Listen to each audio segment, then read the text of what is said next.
This is Sunrise Daily. I'm Ayo Makinde. Well, while we wait for my colleagues to join us all the way from Abuja, it would seem like I'm like on my own at this point. But of course, since you are there, right there with us, it is very, very heartwarming. Well, the elections are right ahead of us. The state executive and legislative elections are right ahead of us, and there are concerns in various quarters, particularly on social media, that's even begun to demonstrate and manifest itself in various parts of the country, even from the previous elections that we had. People drawing those, what many would call primordial sentiments, into the conversations that we have, especially when it comes to elections. It is rather disturbing that such things will even come to play in the first place. You are this person, you are that person. If you're in a particular region and you somehow some people get to know that you voted for a particular party, you were attacked, or you were discountenanced by people, or even, in your various general environments, people are just, carrying up with all of these sentiments that are not helpful for us at this time. Hey, I think there's only one thing that we should just go ahead and tell ourselves. Unity and faith, peace and progress. That is what Nigeria is all about. And as I've enjoyed reminding us of some of the things that our Constitution provides for us in Section 22, I believe, that talks about the sentiments that should guide us as a nation. And that is in Section 23 of the Constitution of the Federal Republic of Nigeria. It says, national ethics. The national ethics shall be discipline, integrity, dignity of labor, social justice, religious tolerance, self-reliance, and patriotism. What does that mean, really? And then on the coat of arms, it says unity and faith, peace and progress. That's what we are all about. Unity and faith, peace and progress. That is Nigeria, and that is what we should carry on to anything and everything that we do as the elections of the states approaches day after day. So here we are now. We are looking at this nation transiting into the next level, which is what? State Houses of Assembly elections. We can't miss it. We have to take decisions based on what is important for us. And talking about unity, I'm here united with my colleagues in Abuja, Chamberlain and Malkwe. Good morning, guys. Oh, okay. Oh, yeah. Some technical stuff, trying to play games on us here all the while you were just listening. But yes, indeed, just as you started out saying that, good morning, everybody. Welcome to Sunrise Daily from here. I'm Chamberlain. What's up? Good morning. I'm Malkwe Ogunyusuf. Was I a hiccup trying to play pranks on your voice as well? Sometimes these things happen, but, as it is now, lots of people just watching the polity, just trying to see what's happening, how we conduct ourselves is incredibly important. And I think by now, we all should know that after the elections, no matter what, we have to have a country. So we need to watch the way we conduct ourselves out there. If people do certain things in the name of politics, we need to do things with our heads, I tell you, because if you allow yourself led by certain narratives and phrases that are not just right, remember that some of these things, even the people who many people say they are fighting for, sometimes I just ask myself, we should be reading between the lines by now. How they say in football, spirit of sportsmanship. How we watch all those lovely, beautiful games. Somebody wins, somebody loses. At the end of the day, they know that they come back tomorrow and go again.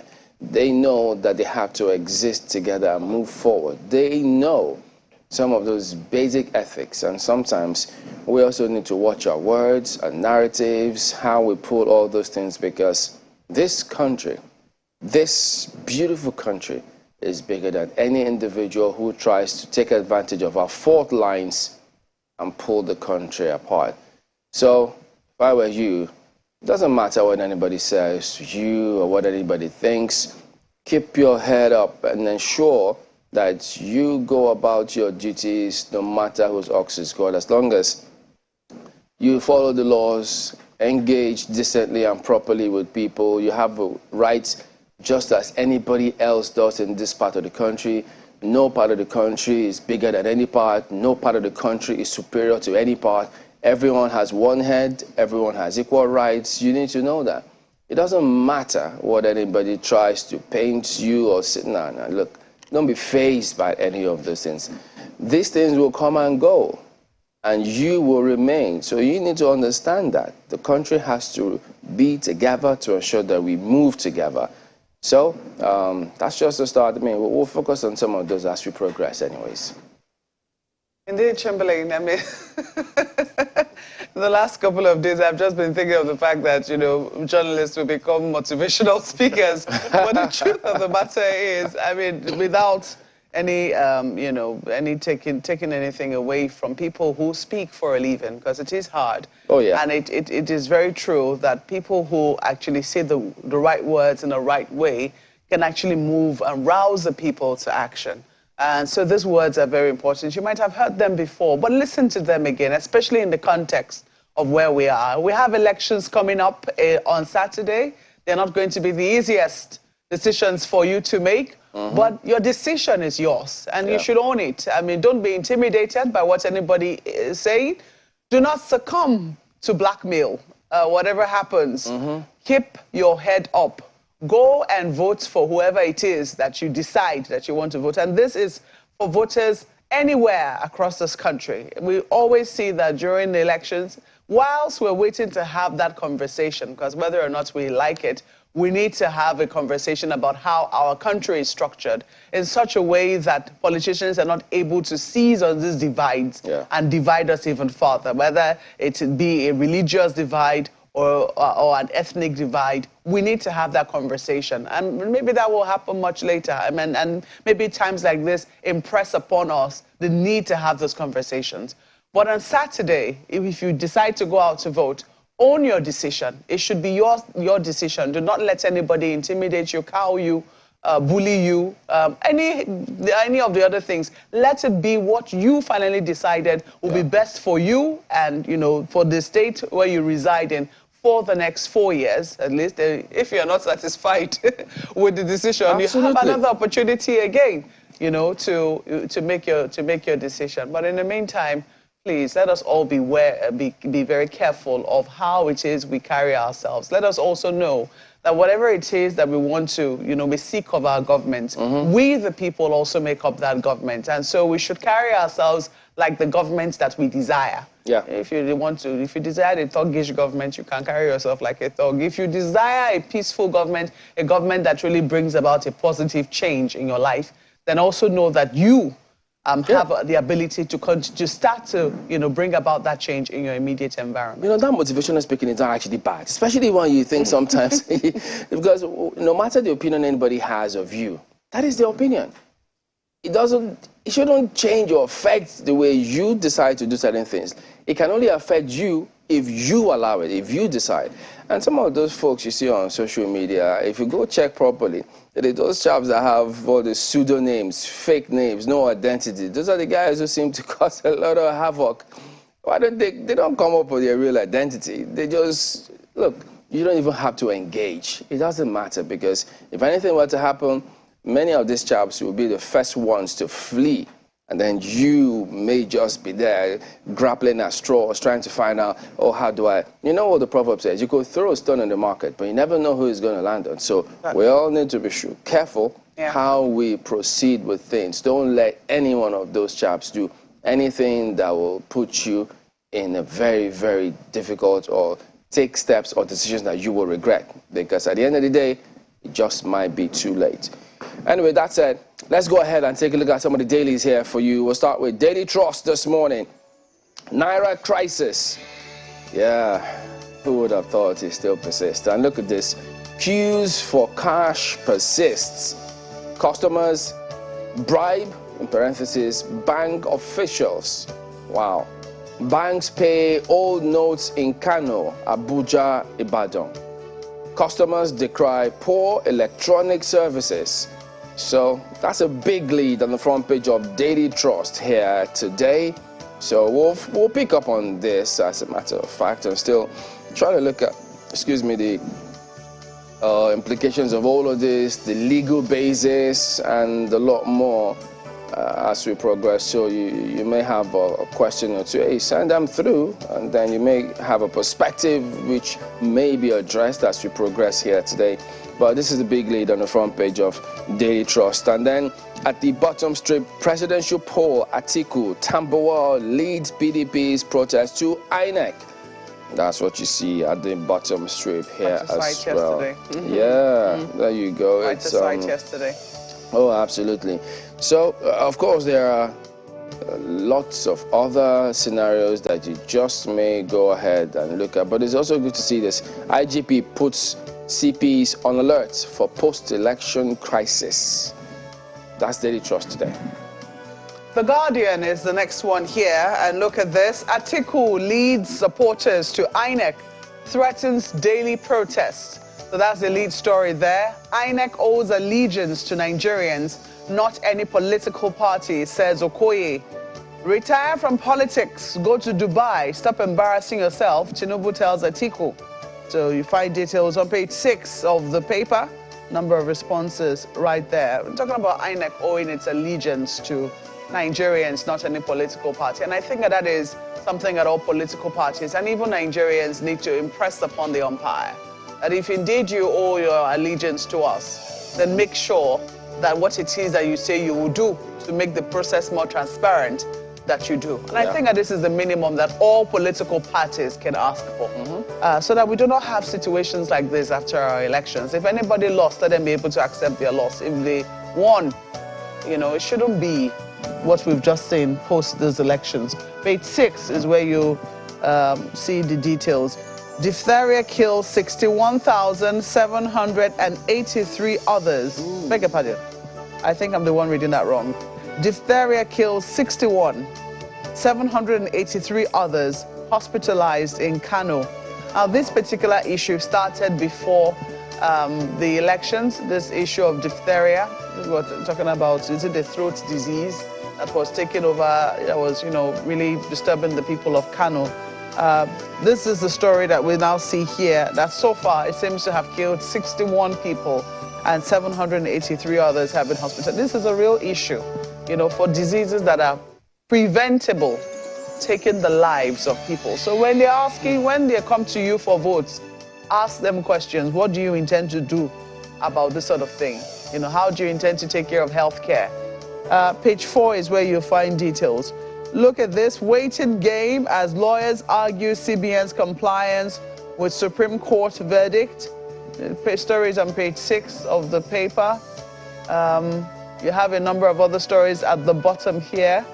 Look at this. Lawyer demands income, expenditure details of INEC on electoral process. So a little more transparency asked or demanded of INEC there, especially when it comes to finances. Let's leave it there for the Guardian newspapers. And segue to the Leadership newspaper this morning, which leads with politics. And what do you have? 10th National Assembly leadership, that's NAS leadership.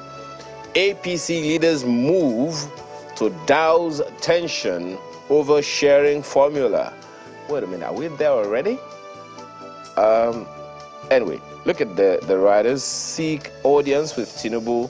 Lawan Gbajabiamila may be shut out as Sani Musa joins race. Public holiday forces lawmakers' inauguration date to June 13. Stories on page 4. Are we there already? Was it just me? Anyway, I don't know. But that's what you have on the front page. That's the lead story of the Leadership of newspaper this morning. And right under the nameplate, old Naira notes. Banks foot drag as CBN keeps mum. Find the details of that on page 7. And right under that story, protests. Don't destabilize Nigeria's democracy. INEC tells PDP. That story is on page 7 of the Leadership newspaper this morning. The context and everything, the details, you'll find in the paper. That's the Leadership newspaper today. Vanguard polls. Tinubu lashes out as Atiku leads protests to INEC.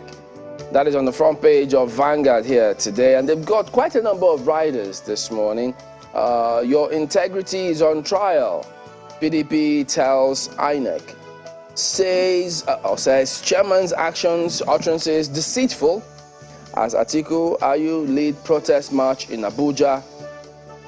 Respect your age. Stop causing gridlocks on Abuja streets. Tinubu wants Atiku. Says PDP's protest to INEC HQ new low of absurdity. Okay. We have no allegiance to any party, INEC tells protesters. So that's what you see right there. So and then you see the image here this morning. CSOs, others kick as reps majority leader Dogowa gets bail. If you've been following that story, so perhaps you need to also take a look at this one. NNPP, Kano government bicker over plots to disrupt Guba election. Wow. Okay, let me read this. Whoa, look at this, guys. We need 869 billion naira to conduct census, FG. What? You need how much? 869 billion naira. Please, how important is this census right now? Oh my goodness. In the scheme of things. 869 billion naira? Because really, I'm sure a lot of Nigerians will want to know, I mean, what is the rush to conduct this census? I know it's been a long time since we conducted census. Data is very important in the, for planning, but it's not possible that, with the NIN, for instance, with the registration for ID cards that we've done, that perhaps we could begin to extrapolate some data from that resource, exactly. Or that we schedule this thing for when our revenues improve. Anyway, we said they've already told us that the date has been scheduled, and it was seem that this is... Well, nothing that is cast in stone. This is life we're talking about here. I mean, humans fix it, humans can shift it, humans can reschedule it. Okay, so what if we don't have 869 billion naira? Will it conduct itself? But I don't expect that we'll be doing the same things and expecting a different result. So perhaps we need to read this story and understand the context. Don't run with the headlines. Yeah, understand this context of this 869 billion. Let us not also make that. Let us not make presumptions based on the headline. Yeah, but I'm going to read this, Mr. and Mrs. for you, so that I doesn't make any presumptions. Or Mrs. decided, Mr. What I'm saying is that the digital counter on the microwave oven says 10 big steaks were grilled, but I only found 6. And Mr. says, you are now using the microwave oven as Beaver's machine. Huh? Okay, go to court. This meat counting. It's now biometric meat accreditation oven. Okay, go to court. Oh dear. The fights that husbands and wives have been having in the kitchen over meat is not today, but let's take a look at New Telegraph. And this is about beavers. It's directly connected with beavers. And it's not a laughing matter. I'm trying my best to keep... That's the real beavers? Yeah, this is the real beavers. Meat beavers. I'm trying my best to keep a straight face. But look at this. INEC seeks court's permission to reconfigure beavers for Saturday's poll. This is a story that broke yesterday.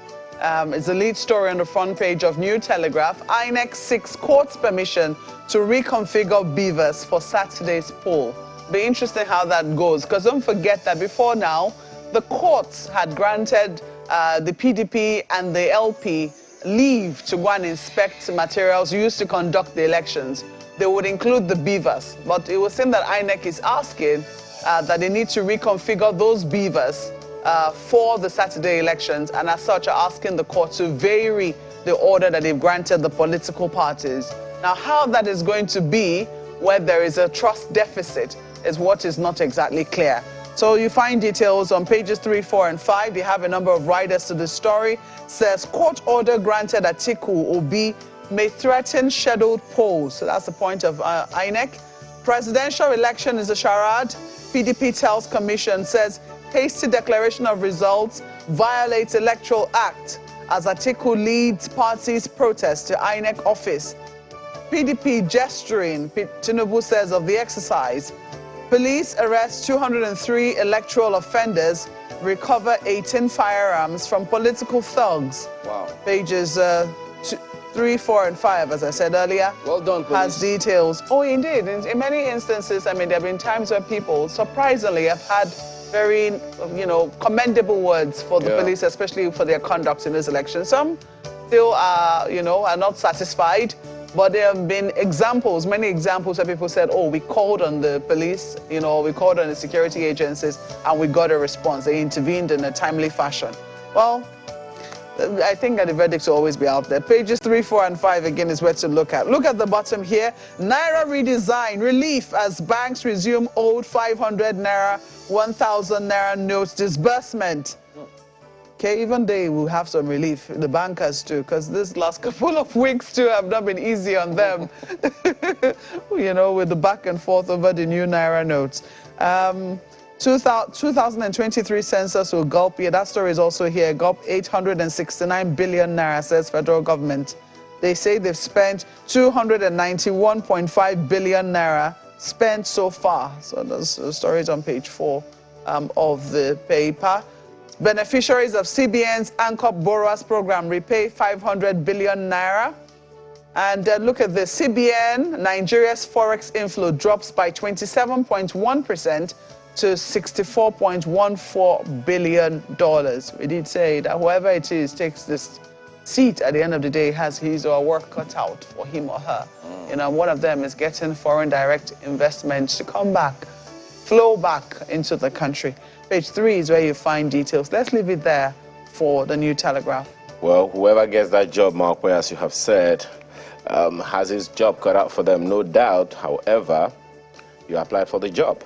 This Nigeria newspaper has this one on its front page, and it's sort of the same as what you have on the front page of New Telegraph. INEC seeks variation of inspection order granted Obi Atiku. Find the details on page 4. Check out the riders. As PDP storms INEC headquarters, demands review of presidential election results. Save your energy for judicial process. That's ascribed to APC. We don't have allegiance to any party. Electoral body replies. Find the details on the inside pages. And at the bottom of the page, ignoring G5 warnings cost PDP presidency, says Wike. And it says, and the rider, South should have presidency for 8 years. Story is on page 13. And look at this one. Soludo denies report of threat conspiracy against Obi. Where's that coming from? The details you find on page 10 of the paper. And right above, right beside the nameplate, World Bank donates $12 billion food grants to Nigeria, others to fight.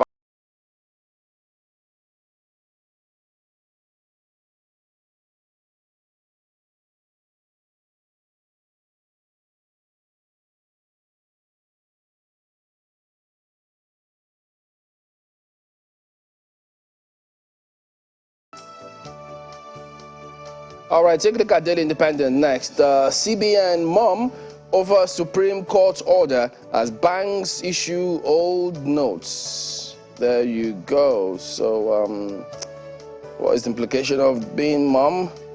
I guess we'll see. And then they have this story as well. FG seeks support of donors to conduct 869 billion Naira 2023 census. So that's what you find there. So there you go. That is Daily Independent. Okay, well, should also be News Direct, which is also about rejection of polls. INEC heads to appeal courts over Beaver's reconfiguration as parties fight dirty. That's what you see on the front page of News Direct there this morning. Atiku Ayu lead protest to INEC headquarters in Abuja. Protests struggle for justice. Sure. Atiku knocks INEC chairman, alleges He allowed himself to be used in subverting will of Nigerians. You dug your own grave. Respect your age. Retire honorably from politics. Tinubu to Atiku. And then you get to see Atiku suffering from neglect of G5 governor's warnings, disregard of zoning principle, Wike. So all those perspectives coming up there, you know. And then the Igbo group urges Lagos residents to consider experience, scorecard in electing governor. So you have several other stories making the front page here this morning. But that is it with News Direct, and ends a look at some of the dailies. We will be back in a moment and focus on the matters we've got for you here today, so do stay with us.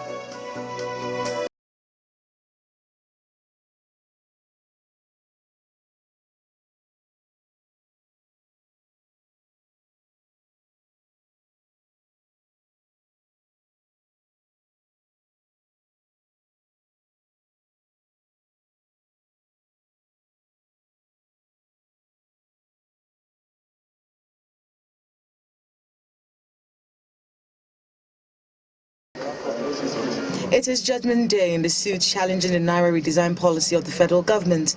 And as expected, the main courtroom of the Supreme Court is filled with lawyers and the governors of Kaduna, Kogi, and Zamfara states. The three governors had instituted the suit challenging the policy. As at the last sitting on February the 22nd, a total of 16 states who applied to be joined were consolidated. They prayed the apex court to set aside the policy on the ground that it was inflicting hardship on Nigerians. Delivering judgment, Justice Emmanuel Agim held that the unconstitutional use of powers by President Muhammadu Buhari on the policy has breached the fundamental rights of Nigerians. He further states that the president failed to consult with the National Council of States, the Federal Executive Council, and the National Economic Council before directing the Central Bank of Nigeria to introduce the new Naira notes. Citing Section 23, subsection 2 of the Constitution, the court holds that a dispute between the Federation and states must involve law or facts. The court further held that implementation of the directive by the Central Bank of Nigeria has deprived the plaintiffs access to their funds, and the president's broadcast of the 15th of February acknowledges this, and this has affected the governance of these states. The apex court further holds that the president in his broadcast admitted that the policy is flawed with a lot of challenges. The apex court held that President Muhammadu Buhari breached the Constitution of the Federal Republic of Nigeria in the way he issued directives for the redesigning of the Naira by the Central Bank of Nigeria. We came to the Supreme Court to make Nigeria better. And by this judgment, no future president or central bank governor can come and announce a policy that ambushes the lives and the livelihoods of the Nigerian people anymore. We are very proud of what we have done, no matter what people say about us. But now that the Supreme Court has spoken unequivocally, I am confident that all the orders will be complied with. Today's judgment is on behalf of all the people of Nigeria. It's not just the states that have won. It's on behalf of all the people of Nigeria who have been made to go through misery, pain. The counsel to the federal government is optimistic that the order will be obeyed. The Supreme Court has spoken. We cannot sit in judgment over the Supreme Court. I expect the CBN to comply.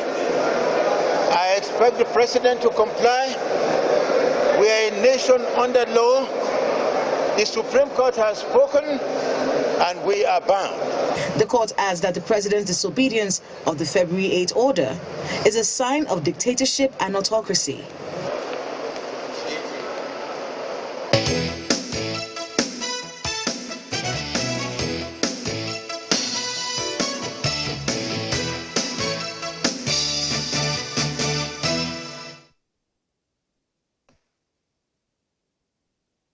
Welcome back. Mr. Robert Amukboro joins us this morning. He is a senior advocate of Nigeria. Good morning, and thank you for joining us on the program today. Good morning, and thank you very much for having me. Yeah, so a lot of focus on the judiciary in terms of what conduct, what is expected of them by society, the perception of judiciary by members of the society, and Well, let me start with asking, getting some distortion in my ear. Just trying to find out from you, Mr. Mukbero, concerning this judgment, now that it's out there, we still see today several dailies reporting that customers are still trying to get access to this cash in many of the places there. Another daily was talking about how CBN is mum. Yesterday was people waiting on what the president would do. And so it just sends a message and people wondering, when these kind of judgments are handed down, how are they supposed to be executed? How should the society respond to them? So from what you've seen, is it appropriate how everyone should respond to this judgment? Well, that's a very good question, because really, we've all heard about the judgment, but I dare say that very few people, if any, has in fact received the judgment and read them. Because when you talk of enforcement of a judgment, I think what should precede that is really people having complete knowledge of what was really decided. I have myself not had access to a certified true copy of that judgment. I do not know whether the parties that are meant to enforce the judgment, whether they also have a certified true copy of the judgment. Because the issue you have really touched on is a very crucial issue. It's really an issue of enforcement by the provisions of the Constitution. Every person, every authority must enforce the judgment of the Supreme Court. But I think the critical issue is really what are the terms of the judgment for the purposes of enforcement, because what is out there, if I may use that phrase, is really what is being reported, and that is not really the judgment itself. I think that may jolly well be what the real problem is. I do not think that the Central Bank of Nigeria has a certified true copy or has been served with a certified true copy of that judgment. I doubt very much if that may well be what the problem is, because they need to act on some document that spells out terms of that judgment, I think, yeah. So does it then mean that, assuming they don't have a certified true copy of the judgment, their lawyers were in court, clearly. So yeah. What if, probably without them getting a CTC of the judgment, and then they get a directive from the executive arm, go ahead and do certain things, would they do it without getting a CTC? Of course, if for example, the Central Bank of Nigeria gets a directive from the president to go ahead and do it, they are bound to do it. Because really what was in issue in that case was really the exercise of statutory power by the president, and that exercise of statutory power by the president was faulted correctly by the Supreme Court, that he more or less, I think it's really revolving around issues, whether you say there was an excess of power or an abuse of power or usurpation of power, but somewhere along the line, there was a need for judicial intervention in how that statutory power was exercised by the president. So talk to us about this, because lawyers seem to have different opinion concerning whether or not the CBN is a party to it, how they should conduct themselves, if they were not a party or if they were a party. While some others have said, well, yeah, but the fact that even if they were not directly a party, this has to do with them. And so if they benefited from similar scenarios without being parties, being a party in this matter shouldn't be a challenge. How should these things be? What is the appropriate thing to be done? I think the question you have touched on actually throws up the role of the Central Bank of Nigeria within the scheme of the Central Bank Act of 2007. And of course, within the backdrop that the Central Bank is meant to be autonomous and independent. But the truth of the matter is that it is not in every respect that the Central Bank is autonomous and independent, even under the CBN Act itself. with regard to coinage, with regard to currency and legal tender, whatever powers the CBN exercises is based on the directive of the president. And that basically recognizes the sovereign, so to speak, power of the president as the chief executive under Section 5 of the Constitution. So with regard to currency, legal tender, and coinage, it is the president that issues this directive to the CBN, and it is meant to carry it out. So it is within this context that I will proceed that, of course, the Central Bank of Nigeria was not a necessary party to that action. It is with regard to the exercise of the powers relating to currency, legal tender, and coinage, it is the president that has that power. So the question of joining the CBN as a party to those proceedings simply is not tenable. It is the president that exercises the power, and the Supreme Court has held that the president did not exercise that power within the limits of the law, within the provisions of the Constitution. And that was why they intervened and set aside the exercise of the power. Well, a colleague of yours, whom we spoke with yesterday, had a different opinion on that, and he kind of thinks that it's possible that might be the reason why we were yet to see any directive issued by the CBN to the banks, for the expedited, will I say, implementation of the Supreme Court order.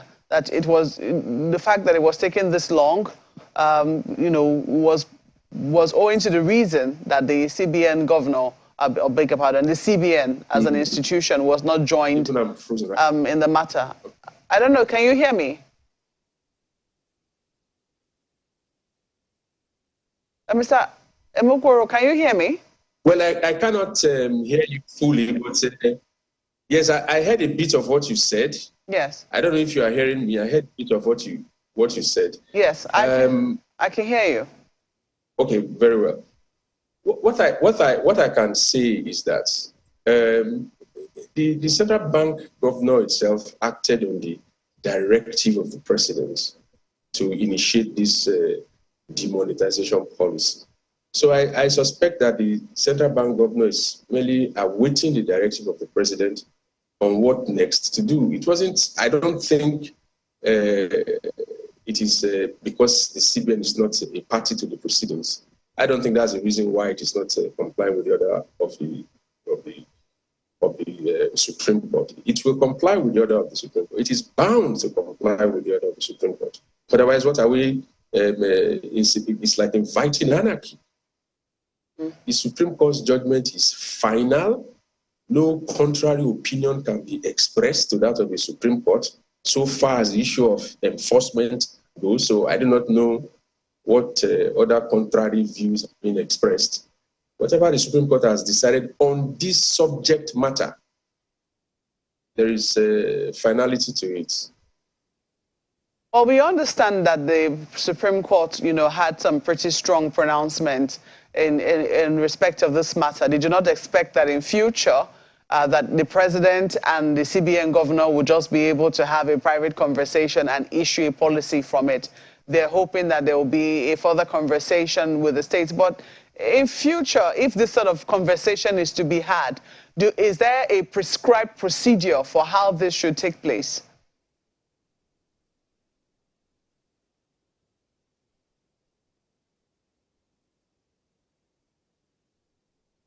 Mr. Mukuru, I don't know if you can hear me. I think the Supreme Court itself, yes, I heard what you said now. And my response is that I think with regard to procedure, the judgment of the Supreme Court has enunciated the procedure to be followed. From the little I have gathered from the press, the Supreme Court has clearly enunciated procedures to be followed before this kind of policy can be put into effect, by making reference to the National Economic Council, the National Council of States, and in fact also the Federal Executive Council, to be consulted before such a... So a procedure has been enunciated, and in even prescribing December 31st, 2023 as being the period for the I don't know if you are hearing what I'm saying. I can hear you, sir. Okay, so for the demonetization to take effect, it has also more or less set parameters for what should be deemed to be reasonable notice.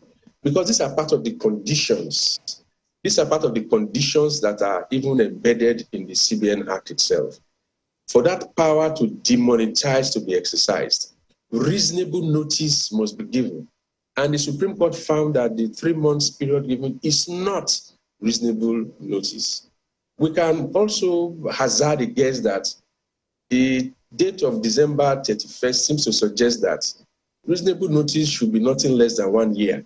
I think we can deduce that much from that decision of the Supreme Court. So in effect, the judgment of the Supreme Court itself has encapsulated what, as we have described it, will be said to be the procedure that should be followed when such a policy is to be done in the future. So until we see the judgment of the Supreme Court, we will not be able to fully know what this procedure is. But I believe that the Supreme Court has set out what must be done in future whenever this kind of thing is to be done. While the conversation raged on about, jurisdiction, whether the Supreme Court had jurisdiction on this matter, and eventually the Supreme Court initially, ordered a stay of action pending when it would, all the parties in the suit would be joined, and eventually they will set a hearing date for it. There was big conversation even amongst the legal community as to whether that's stay that the Supreme Court had given, whether it meant that the old Naira notes could still be spent. And there was a big conversation on whether or not, I know that the conversation went back and forth. That's what I recall in this particular instance. As a lawyer, watching what happened in the courts, especially at the Supreme Court, how concerned were you about the sort of conversations that we were having in that period, not only around jurisdiction, but in terms of the interpretation of interim orders given by the Supreme Court, pending when it heard the full details of the matter before it? Well, I think the concern with regard to jurisdiction, I think it was a well-founded concern, because I believe that the initial understanding of most people was that this was a power that was exercised by the Central Bank of Nigeria. And with that at the back of people's mind, the question was now, how do you fit in the Central Bank of Nigeria within the very limited original jurisdiction of the Supreme Court? Since the constitutional provisions dealing with the original jurisdiction of the Supreme Court talks in terms of disputes between the states, disputes between the states and the federation. And the question was now, on this specific issue, can it be said that there is a dispute between the states and the federation? That's why I said, well, the conversation around the issue of jurisdiction, I felt was a bona fide conversation on whether or not the Supreme Court had original jurisdiction. Original in the sense that you can approach the Supreme Court as a court of first instance. Is this a dispute in respect of which you approach the Supreme Court as a court of first instance? Because usually the jurisdiction of the Supreme Court is an appellate jurisdiction from decisions of the Court of Appeal and some other bodies that can appeal directly to the Supreme Court. So it's usually appellate. Supreme Court does not act as a court of first and last resort. So that is on the matter of jurisdiction. The second is on the matter of the, the interim injunction granted by the Supreme Court, pending when all the processes had been filed before it. Any decision of the Supreme Court, whether it is an ex parte decision or, as we have correctly observed, an interim injunction, also enjoys the sanctity of the provisions of Section 287 that enjoins every authority and every person to enforce that order. So it's rather quite disheartening that people didn't see the Supreme Court's ex parte order as an order that must be obeyed. It must be enforced. It must be complied with, whether you agree with it, whether you don't agree with it. Because the Supreme Court is the apex court in this country. And it is there to ensure that, look, there is sanity in society. So when they make an order, you may not agree with it, but you just have to, in the larger interest of the society, you have to ensure that that order is obeyed to the letter. All right. So it was really quite disheartening that the president, after that order was made, read a broadcast in which he more or less disregarded the order. I don't think that was right. That was most unfortunate. And I think it played a lot of role, ultimately, in the judgment that the Supreme Court handed down. All right, let's bring in my colleague in Lagos. Ayo, go ahead, please. So, you know, first of all, just for the purpose of understanding, when you talk about the jurisdiction in the light, or that you spoke about it, there are many people, as my colleagues have told you, who are at variance on where what is. So, in terms of jurisdiction, at what point or in what instance is the Supreme Court the court of first?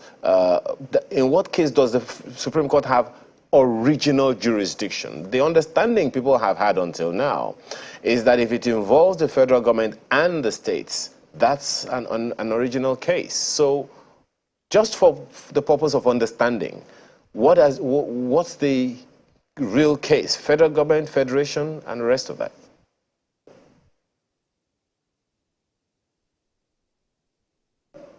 Can you hear me, Mr. Mukuru?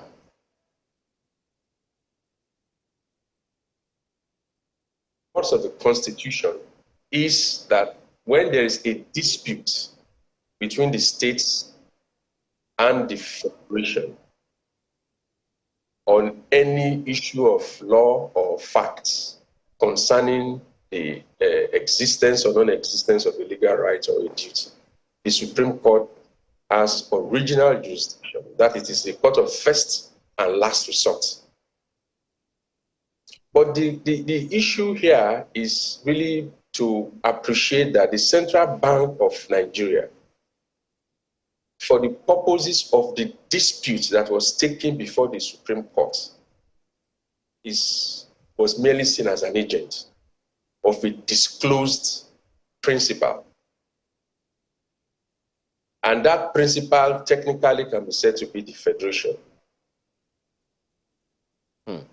Well, there is also that argument I suspect that that is the reason why the Supreme Court found that the exercise of the powers of currency, coinage, and legal tender is not one that can be exercised between the president himself and the CBN governor. He has to consult with the National Council of States, he has to consult with the Federal Executive Council, and he has to consult with the National Economic Council. Because this is a federation issue. It is a decision that touches the entire federation. Well, the argument of let me make one point. So people also are rather oblivious of the fact that even state governments, they also have a right to cash. They have a right to have accounts. So it is a decision that affects a state in its status as a state. So when you impose cash limits, it affects the state government itself. Okay, just again, for clarity, your understanding or interpretation of the position of the Supreme Court when it says the federal government is an agent of the federation and that the acts...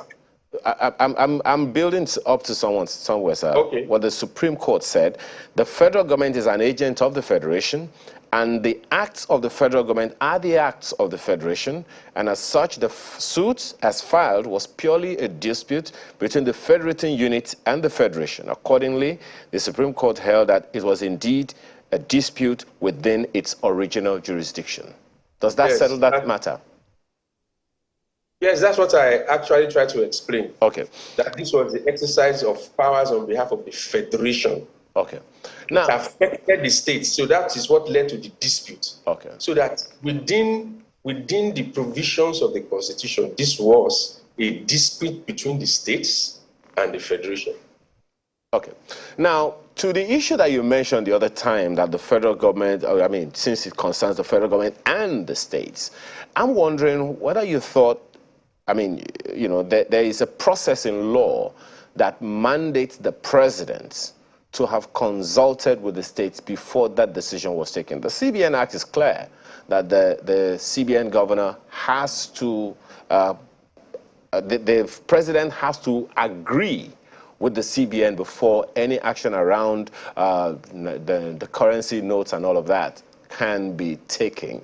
Now, but I'm not sure whether there is any law that says that the president should consult with the states or the Council of States as now pronounced by the CBN. So in that regard, would you say the president was out of order in the first place and that the councils around him, including the AGF, were in the wrong? Or, as some claim, deliberately misadvised the president? Well, let me answer this question by first and foremost making some clarifications on the initial statements made. Under the provisions of the CBN Act, it is not for the president to agree with the central bank. The central bank will have power if the president directs.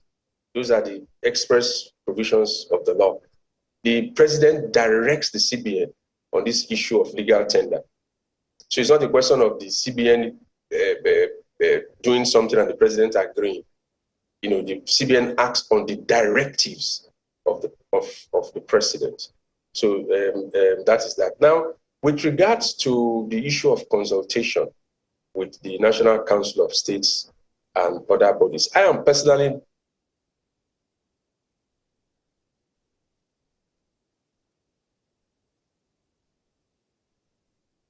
when we connection between the National Council of States and other bodies that the president, that the judgment of the Supreme Court has, so to speak, mandated the president to consult. Because that pronouncement of the Supreme Court in their judgment now represents what the law is in Nigeria with regards to demonetization. It is now what the law is. That is what stands now. But I cannot, sitting here now, really mention the specific legal provisions that makes it mandatory for the president to make this consultation.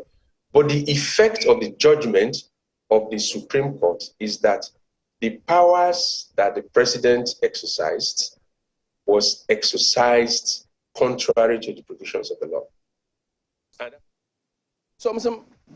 All right, so on a wider, broader scale now, just looking at how things are playing out in society, I'd just like to find out, since, you call it the Temple of Justice, one who is there, does the court consider things that happen in society before they reach decisions? Because there are different perspectives on this matter. Well, one of the things that the Supreme Court sees these days is that it is a policy court. They've said it several times. Personally, I have tried to find out whether the Constitution has provided that it is a policy court or whether the Supreme Court Act itself has provided that it is a policy court. But I have not been able to lay my hands on any specific provision of any law that says it is a policy court. But it sees itself as a policy court, which means there are certain decisions that it makes as a matter of policy.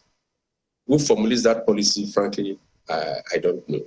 But what that indicates clearly is that the Supreme Court itself is not oblivious of what is happening in the society.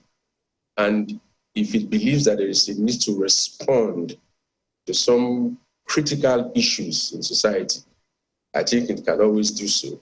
by way of these judgments that are now described as policy judgments. There have been policy judgments before in the past. It's not new. And you know, I raised that because, yeah, pardon me.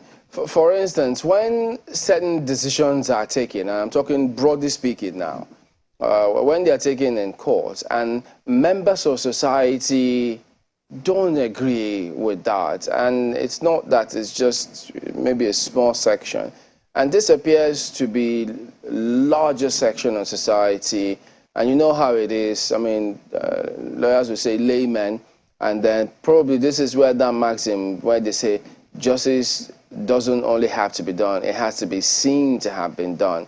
So for a lot of people, they seem to have this impression that judgment over time in different courts, they have this impression that the courts are not actually there to perhaps ensure that justice is seen to have been done.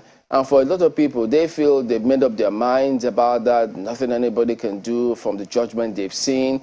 And so when people tell them to go to court, they seem to be saying, look, because they know that they won't get anything from courts, quote unquote. Again, this is their own impression of this matter. So that's why I ask, so for this kind of scenario, does the courts, do they factor those kind of sentiments or comments or impressions of members of society when certain decisions are taken? Because it turns out that sometimes you might be in circles where you're overwhelmed with people who say they don't believe that they can get certain things in court. So how should one approach this kind of scenario, for instance, members of the profession? Well, I think the first thing I would say to that is that, justice is not in the air. It has to be justice according to the law. This is the oath that the judges and justices have taken. They have to administer justice in accordance with the law. Now, the law may not be too popular, and it may not work favorably to very many people. But, in those circumstances, the judges and justices are circumscribed by the law. So they can only deliver justice in accordance with the law. They cannot go against what the law has provided. So that is the first thing that must be understood. That the fact that people are talking about justice, they must understand that justice can only be administered within the ambit of the law. The judges or justices they simply cannot go outside the law to administer justice. But there are instances, there are occasions where perhaps there may be some room for them to, hearken, if I may use that word, to what you are referring to as the popular views of people. If there is room for that, well, that means they have a bit of discretion. In areas where they have a bit of discretion, then I think they usually, generally speaking, will exercise their discretion in a way that society will benefit more from it. So they cannot act outside the law. Yeah, as we wind down on this one, there are several times when judgments are handed down at different levels, and members of society, of course, if they have questions, the media will certainly have questions because they need to present questions of members of society to the judiciary. Do you think that at some point, I mean, since we're in a democracy, we've seen other countries adjust and amend how the judiciary is administered and such narratives? Do you think we should get to a point where judges should speak directly or indirectly or through agents or something to ensure that they explain some of those circumstances such that people don't keep running away with certain impressions they have of the judiciary, even sometimes of judges, who we've heard several people say uncomplimentary things about some judges?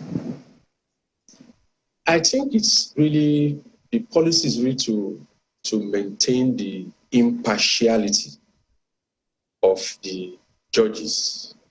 That is the reason why it is highly undesirable for them to, so to speak, descend into the arena by responding to every criticism, by trying to explain their themselves in respect of judgments that are, unpopular. But I think the best forum for them to explain themselves is in their judgments. When a judge delivers a very lucid and a very sound judgment, I think that's the best explanation it can give. It is where judgments are difficult to understand. It is where judgments, there are times you see you are confronted with conflicting judgments. These are I think, the difficulties that the judicial system faces. But I really don't think it's desirable for judges to go about explaining themselves or explain yourself in your judgment, explain yourself in your ruling.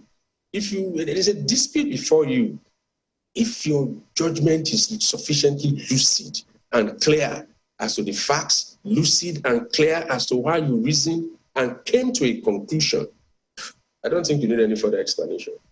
So if they have spokespersons who speak on their behalf, can that be tantamount to them descending into the arena? I do not think spokespersons on behalf of judges explaining judgments. If there are other issues they want to explain, they are at liberty to do so.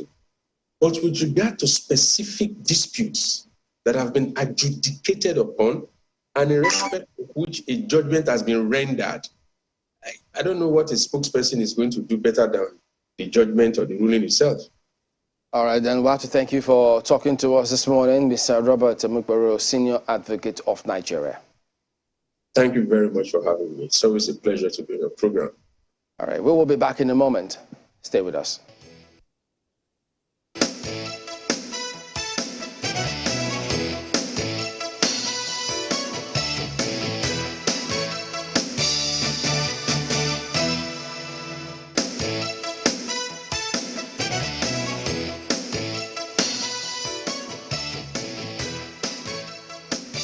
All right, welcome back to Sunrise Daily. Well, so ahead of the big elections for the states this weekend, we're talking to some of the candidates. Yes, the candidates.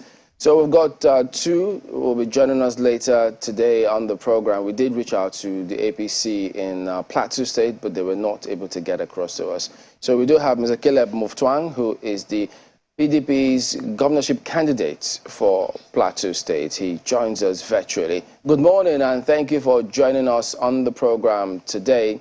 So what is the mood at the moment concerning your campaign ahead of the election this weekend, having just come off from the presidential election? Thank you. The mood on the Plateau is that of excitement, that of hope, because we in the PDP are particularly excited by the fact that despite the presidential election results going in favor of Mr. Peter Obi, the people of Plateau State overwhelmingly voted for the PDP for the National Assembly elections. Okay, so tell us about that, because lots of people who perhaps observing from a distance think that the PDP will have a Herculean task ensuring that they clinch the #1 seat in the state as a result of what played out over the weekend. Do you think that is not the case? No, not at all. Plateau is PDP, PDP is Plateau, I can assure you. Clearly, we won the 3 senatorial seats, although one is yet to be declared. We also believe we won 7 out of the 8 House of Representatives seats, even though 2 have been forcefully snatched away from us, which we will rigorously contest in court. But overall, the people of Plateau State showed sophistry in the way they voted last Saturday, while the general sentiment went with Mr. Peter Obi. And I'm being deliberate about this. The vote on Saturday was about Mr. Peter Obi, not about the Labour Party. And therefore, the people of Plateau State have indicated clearly that while they may have preferred Mr. Peter Obi for the presidency, they clearly prefer the PDP for the other positions. So does that then mean that you don't agree with those who think that, well, they had their eye on Peter Obi at the time, so, and for Labour Party because they wanted change across board, and so for this weekend, wouldn't they also think, oh, wait a minute, now that we have our eye on this one, look, we want to do away with the old stuff, because they talk about PDP and APC almost in the same breath that they want a breath of fresh air. Isn't that narrative part of what's being said there as well? It's a misconceived narrative, I can tell you. With due respect, the Labour Party does not exist on the Plateau. It was a movement gathered around Mr. Obi, and simply some people tried to take advantage of that movement to key in. But like I said, and like can be seen, the National Assembly elections proved which party is on ground and which party the people of Plateau State prefer. So anyone who thinks that there is a Labour Party on the Plateau is highly misconceived. And I can assure you that come next Saturday, by the grace of God, the people of Plateau are going to confirm that the party they prefer, the candidates they prefer, are on the platform of the People's Democratic Party. Are you underestimating the candidate who is the flag bearer of the Labour Party? Because many say he's been around as well. He's been in circles in government, so he also understands the tricks of the trade. So if you're underestimating, it may be detrimental in a manner of speaking. With due respect, I wouldn't underestimate any opponent in any contest. I respect all opponents, but I can assure you that with what we know on ground, that the contest for the governorship, if I will bring any other party into contention, perhaps the APC, but not the Labour Party. Why the APC? The people who voted for Peter Obi, I can assure you 80% of the people who voted for Peter Obi are members of the PDP. And therefore, after that, they are reverting to status quo to say that, look, they only went after Mr. Peter Obi because they believed in him. But I can assure you that the people of Plateau State believe in us, and they are going to vote for us massively. We won't underrate anyone, but I can assure you that we are on course to victory by the grace of God. So could you shed a little more light? I mean, if you say, first you said that if anything, it should be the APC, not Labour Party. And then you say those who voted for Mr. Peter Obi were members of the PDP. What was the bone of contention? Why did that happen that way? Well, you know, the Peter Obi phenomenon was an expression of anger, I would say, with the failure of governance nationally. People truly want change. I would doubt that. And many people found expression in the candidature of Mr. Peter Obi. But beyond that, local dynamics come into play. And I'm glad that our people were sophisticated enough, like I said, to be able to distinguish what they wanted at the national level and to express themselves also locally. There is an umbilical cord between the people of Plateau and the PDP. And even when we lost out of government in 2015, the people have continued to yearn that we'll come back, because they know that on a scale of 1 to 10, we fare better than the people on the other platforms, and that we are committed to the cause of Plateau. We are committed to social justice. We are committed to meeting the needs of the people.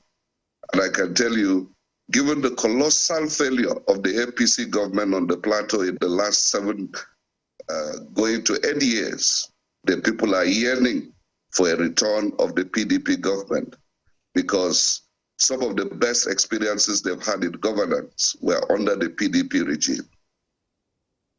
Well, you have promised, because, I mean, we can all go on and analyze, you know, the local politics of the state and, you know, talk about what transpired, even though at the end of the day we might find that in the PDP, even the current governor was once a member of the PDP before he joined the APC, et cetera, et cetera. And, yes. you know, it will be very interesting to see how matters eventually play out on the plateau. But what the people of the plateau will be concerned about will be the person who can help improve their lives as it is.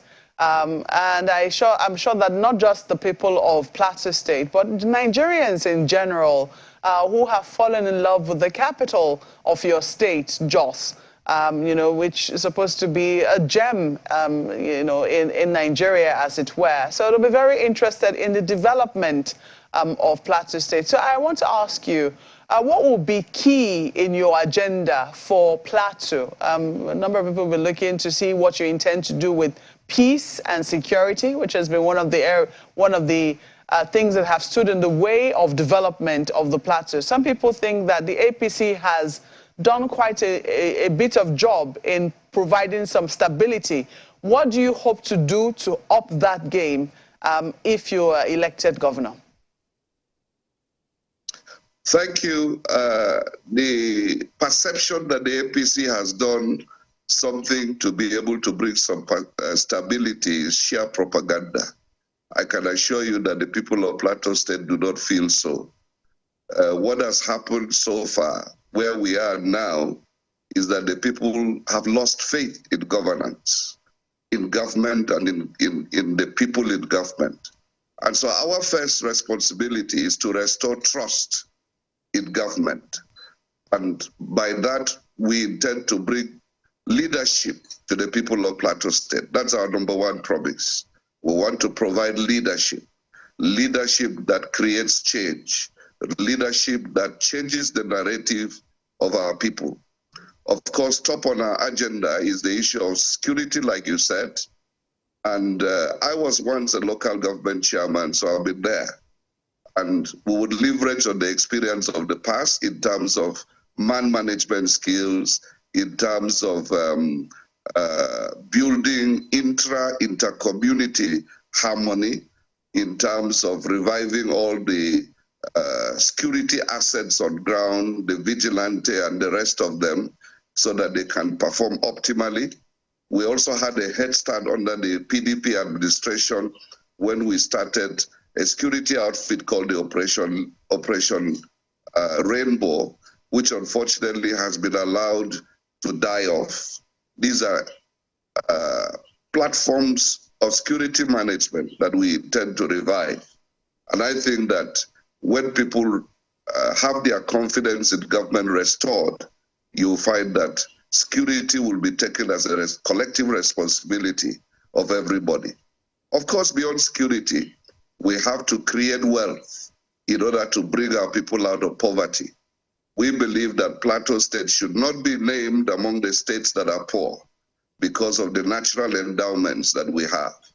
So part of the leadership skills we'll be bringing to bear is how to harness those resources so that we can bake a bigger cake for our people and we'll be able to service all the critical sectors of our lives. Well, it'll be interesting to see the how of that. I mean, just what do you intend to do differently? But when I spoke to Peace earlier, I mean, if I recall that sometime in previous governments, especially during the government of Mr. Jonah Jang, the Plateau was a hotbed. Almost on a weekly basis, there were always reports of killings. Natives were always, in the news as to what was going on in the state. Now, that insecurity has not completely died down, but at least it's not at the level which we used to hear it in the past. So I don't know what has happened there. I know that there's been a reconciliation committee, and I think even an entire institution into understanding the differences. Parts of what we know has plagued the Plateau, the so-called indigenous settler crisis. How do you intend to, these are volatile issues. I don't know how it is that you intend to show leadership when this type of matters rear their head. Thank you. Yes. One of the things I think the people of Plateau State are coming to trust me about is the fact that part of my CV shows that I've lived outside Plateau for a while. I lived in Kaduna State, which was a hotbed of crisis for over 20 years. And I have great experience on how to live in a multicultural society with many flashpoints. And it is the management of diversity that I intend to bring to bear. And key to that is that the leader must be seen to be fair to all, to be just, to be equitable, and that would inspire confidence in the citizenry, that they know that everybody is carried along. One of our missions in Plateau State is to break barriers of fear and hatred that have been built over the years due to a lot of misconceptions. And I think when they see that the leader is walking the talk in that regard, I believe that people will come along and they will be more relaxed and dialogue can take place and a lot of the conflicts can be nipped in the bud. Well, that is for the area of security. I'm hoping that if you're elected, that you'll be able to walk the talk. I mean, if the people of Plateau decide that you are the person whom they want. But I want to also know what you intend to do in the area of agriculture, because that's one area where the Plateau seems to have comparative advantage. It is home to the production of crops that we might not be able to produce in many other parts of Nigeria. For instance, Irish potatoes, Jos is famed for his famous tomato Jos. There's also even some other exotic plants which are now being planted and grown on the plateau, for instance, strawberries. What do you intend to do about giving incentives to farmers and booming the agricultural sector in Plateau State? Thank you. Agriculture remains our gold mine on the plateau. Like you rightly pointed out, we have been blessed with fertile soil. We'll be blessed with clement weather, incomparable in the whole country, and we intend to leverage on that. By the grace of God, when we come in May, the rainy season would have started, and there isn't much we can do other than to help farmers with better inputs at less cost. This is what we intend to do for the first year. Part of our plans for the first year will be how to also create the infrastructure that can harvest rainwater so that we can be able to expand the farming season beyond the rainy season, because the future of agriculture is in irrigation. And if we're able to expand the farming season, we can then, in the subsequent year, we can be able to do more in terms of improving on farming inputs, improving on farming methods, improving on even the kind of crops that can yield value for our people. You've talked about exotic flowers. It's still being tested. We need to take it to the next level. We need to be able to even expand the scope of the potatoes that we produce on the plateau. We need to bring in fresh seedlings. We need to begin to bring in fresh farming methods. And I believe that we can expand the value chain of agriculture beyond what is currently obtainable. And that is the point at which we can generate employment apart from creating wealth for our people, and they're able to pay taxes into government coffers so that our internally generated revenue can be improved upon and we can be able to service the social sectors. So we intend to go into bring the expertise to bear in the agricultural sector to turn it around. And I'm sure that over a 4-year period, you're going to find that prosperity will return to the plateau because our farming will be taken to another level. All right, let's bring in our colleague in Lagos, Ayo. Chamberlain, well, Mr. Mustwag, I want to ask, around the issue of what for you would you consider the most difficult challenge any government that comes into office in Plateau State has to contend with, especially, let's say you come into office. What would you consider the most difficult challenge to some of the things that you want to do? You've talked about security. You've also talked about the fact that, there are economic challenges and all those things. So for you, in order to be able to achieve your desires as a government, what would you consider the biggest challenge that you have to contend with? Thank you, Ayo. I've said it before. The most difficult challenge for me is having to build trust in government, having to build trust amongst our various ethnic nationalities. We have 54 ethnic nationalities on the plateau, and then we have other nationalities of Nigerian origin, and having to be able to create that synergy and harmony that our people will feel they have a sense of belonging. They are stakeholders in the Plateau project. This is the biggest challenge I see. And for me, this is what I talked about, bringing leadership to bear. And once people can be able to trust the leader, they see the leader leading by example, they see the leader walking the talk. Gradually, I'm sure, perceptions will be turned, and some of those imaginary barriers that people have erected over the years will begin to fizzle away, and we'll be able to bring our people into harmony and mobilize them into the workforce that will be required to transform Plateau State.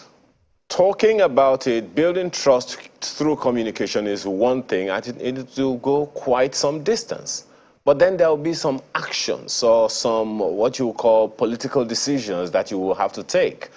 Because, as you said, quite a number of nationalities in Plateau State, some kind of recommendation or relevance will be sought or desired by these people. What actions, beyond after building trust, what actions are you proposing that will be sustainable? Yeah.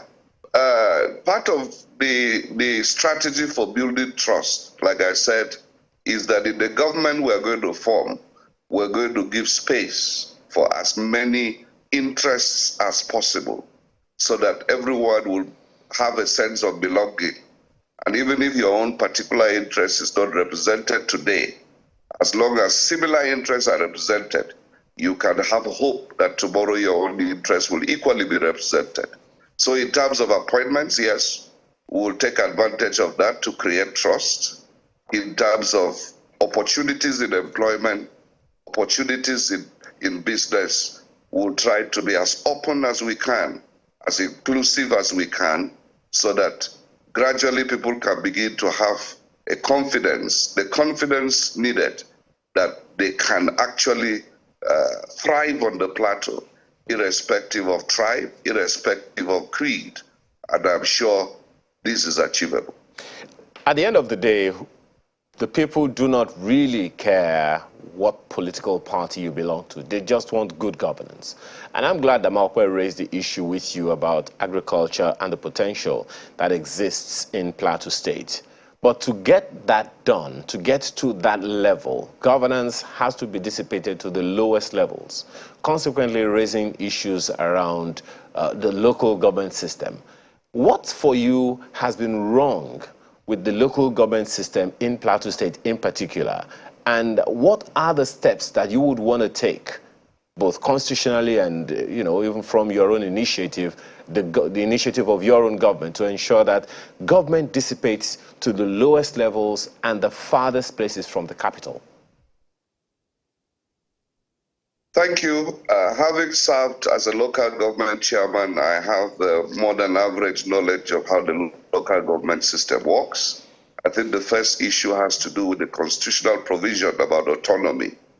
But beyond the constitutional provisions, you have to deal with the framework at the local level. You have to look at the issue of the legal framework locally for the operations of local governments.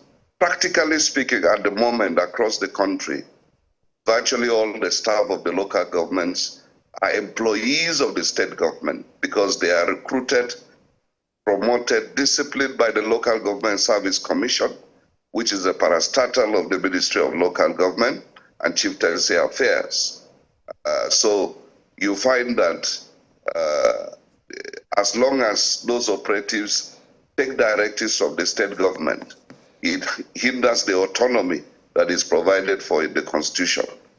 But however, leadership also is key, because I was privileged to operate under the administration of Governor John Ajang, and I want to put it on record that local government funds were not withheld, they were not tampered with, and therefore the local governments were able to have enough room to operate according to their capacities.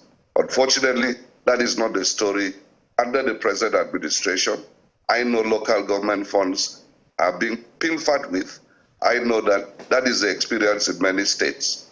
But when we come into government, we're going to replicate what we experienced when we served under the administration of the PDP, that we will ensure that the local governments are aided to develop their capacities.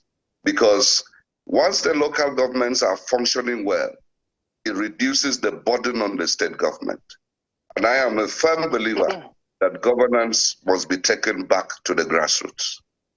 Tekele Mufwang, the governorship candidate of the People's Democratic Party in Plateau State, thank you very much indeed for your time this morning, and all the best to you. Thank you, ladies and gentlemen. It's been a pleasure being with you, and I hope we will have some more time later in the future. God bless. Thank you. Well, we will be back in just a moment with the Labour Party candidate. Stay with us.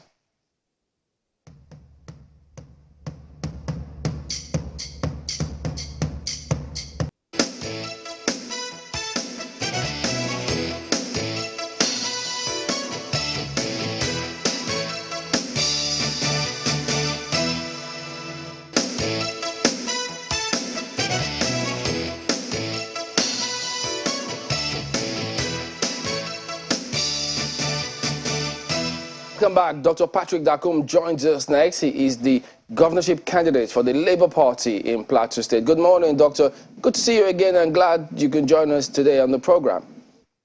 Good morning, Chamberlain. Long time no see. Yeah, I was just telling my colleague that those days we could reach you, and sometimes you always try, and of course, your busy schedule.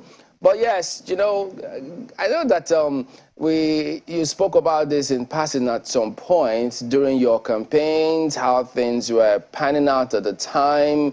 But how times have changed now, especially having seen the way the presidential elections went in Plateau.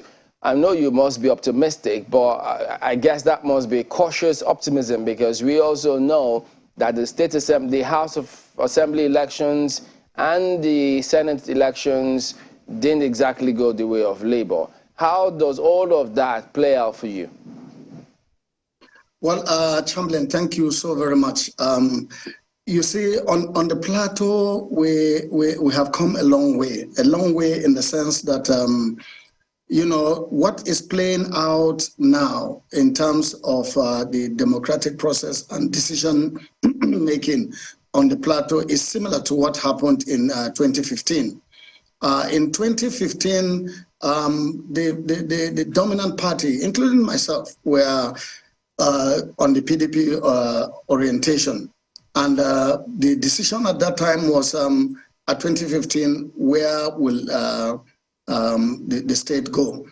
At that point in time, 3 months to the election, if you told anyone that APC was going to be in government, the response will be the same kind of response that we're getting now related to the Labour Party.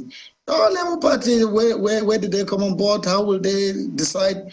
But you can see the message that Labour Party sent. In 2015, Plateau State took a decision, and it was referred to as the Plateau Project, that Plateau, we want to go a different direction because we are very, very discontented with what was going on. And based on that, and especially on the choice of leadership for the state, the decision was, let's have a change. And people never believed it. And the polls showed that Plateau State people can decide on the basis of the kind of leader that they want, the kind of leader that they believe will steer the ship in a very difficult situation. And so APC came on board. Now here we are in a situation whereby Plateau is a subset of the entire country. And Plateau State, including the rest of Nigeria, wanted a fresh air. And that is how the Obedient movement came about. The Obedient movement is made up of people who are publicly in Labour Party and a few in other parties. But generally, it was made up of predominantly young people, predominantly people who are just dissatisfied with the status quo and want a change. So for us in the Labour Party, we believe that the change that Nigeria is yearning for, while Peter Obi will be slugging it out at the court, that change can begin to manifest in the election and in the states. The Chinese have a proverb: how do you eat up an elephant? One bite at a time. That one bite that will show the change that Nigeria desire is on the platform of the Labour Party. And just like they decided in 2015, they can trust me. You know how it is to eat an elephant one bite at a time. It could take forever. The elephants they are humongous. Chamberlain, it depends on how many people. If in a local government, we have 774 local governments. When we say one bite and talk about Plateau, 17 gone. And if we can get out of the 36 half, then it will take you not too long. You know, remember Plateau, pardon me, Plateau, unique, interesting dynamic there. I mean, Mr. Muftang, they speak about the sophistry of the Plateau electorate, how that, yes, they voted Labour Party at the presidential level, but at the state level, the House of Assembly and Senate, they knew what they want. In fact, he says Plateau is predominantly or largely, traditionally, as a matter of fact, PDP. And then you have an APC government in power. So it suggests that this could tilt anyway. It depends on how you play your politics. But from what he says, saying that, look, much as he said he respects your candidacy, he also knows that you'll have a very hard time displacing either himself or even the APC candidate. Well, on the basis of that argument, you may be led to think so. But on the basis of what is actually on ground and what we are seeing, the challenges that the Labour Party had in terms of most other candidates were the timing of the emergence of some of those candidates. I can tell you that a couple of the candidates, 2 out of the senatorial candidates, the courts had to give a directive for them to be seen as the authentic candidate, because there were a number of substitution primaries that took place along the line. And based on that, they came in. Imagine somebody has been campaigning and been going around for a couple of years, and then another person comes in 2 weeks to time. You don't expect the performance to be the same. But if you have people that have been known on the ground, have been involved in affecting the lives of people, they know you and they can choose who they want. You can clearly see that if you go and look at the micro-analysis of the votes, you can clearly see where people voted based on the person that they wanted and where people voted out of sentiments for a political party. And I think the analysis we have done on the data shows that the votes that Peter Obi got were principally votes of people that wanted a change, not votes of people that necessarily belonged to PDP or to the APC. And those same set of people, and even more, have made their commitments to want to ensure that this change that they so desire, at least at the state level, they implement it. And so we are confident We are confident based on the different blocks that we believe contributed a lot. Remember that some of the leaders of the PDP that want to claim victory, they say success has many friends. And failure will seem to have, a challenge.